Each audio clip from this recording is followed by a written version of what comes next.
Assalomu qadrli do'stlar. Ikkinchi oziqlantirish boshlaydi bodringga. Birinchi oziqlantirishga kalsiy bilan magnit nitrat berganda, ikkinchi oziqlantirishga mab beramiz. 12 ga 61 non. 12 azot, 61 fosfor. Bunga magnit nitrat qo'ysa ham bo'ladi. Xo'p. Solish jarayonlarini berish jarayoni qat'idan videoda davom ettirib qo'yamiz. Assalomu birodarlar, qadrli do'stlar. Bugun mana 3-oktyabr. Bodringlarimizga ikkinchi oziqasini boshladik kapildan. Sizlarga hozirgacha video olishga harakat qilyapman, qo'limdan kelgancha. Xo'p, bugun mana shunday holat. Tagidan 1 2 3 4 5 6 tagacha 5 ta 6 tagacha bodringni olib tashladik. Cho'ponlardan ipga olish jarayonini tashlagandim. Pashshaga bitta to'g'ri solishdik. Uni ham hozir videosini qo'yib boramiz.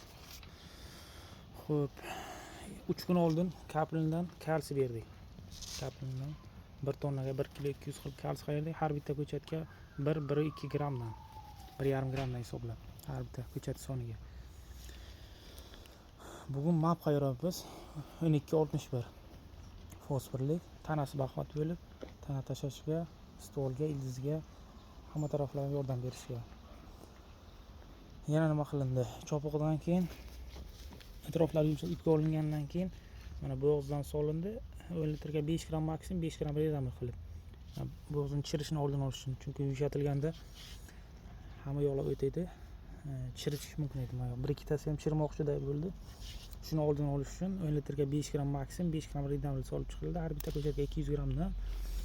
Keyin 3 kundan keyin kalsiy qo'yildi. Hozir bugunga qilinadigan ishlar fosforli kaplindan beryapmiz. Fosforli oziqani kaplindan beryapmiz.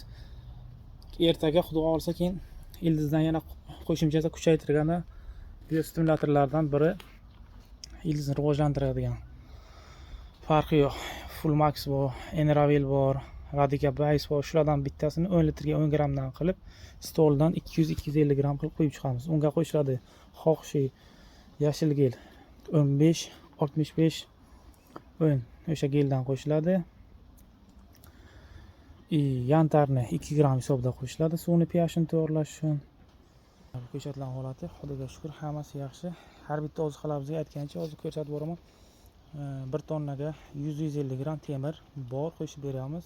Suvni pH'ini ham kontrolga qilgan holatda, suvni ham ma'lumotni yerda aytib ketaman. Kaplinda berayotgan suvlarni xo'p, iliqlik darajasi 20 dan past bo'lmasligi kerak. O'rtacha 24. Bugun holati, ko'chatlar xudo xolasa yaxshi. Pashshaga sochdik. Terpisga ham bugun 2-3 kundan keyin bitta shirincha tushishdan oldin olish uchun bitta sochamiz. Uni ham resetni qo'yib ketamiz. Ko'chatlarimiz holati shunaqa. Sizlar yoqqan bo'lsa bitta like bosinglar. Holi bundanda yaxshi yangiliklar oxirigacha, hosilgacha olib borishga harakat qilaman. Yoqqan bo'lsa bitta like bosib, kanalimga obuna bo'lishni unutmanglar. Bundanda yaxshi videolar oldinda. Sizlar bilan Lazizbek bo'ldi. Ko'rishguncha. Mana bu yerda 2,5 kilo mab magnit nitratni soldim qo'ydi. Shu magnit nitratni soldim. Magnit nitratni tonnasiga 350 gramdan hisobladim. Bu yerda bor. Kechangi oziqada temir bergandim. Hozir temir yetarli, temirni berish shart emas. Xo'p. Mana bu 3 tonna suvimiz. Suvni gradus o'lchangan. Xullas shunaqa video. Ko'chatlarga bugun ikkinchi oziqasini berishni boshladik. Bizdan yiroqlashmang.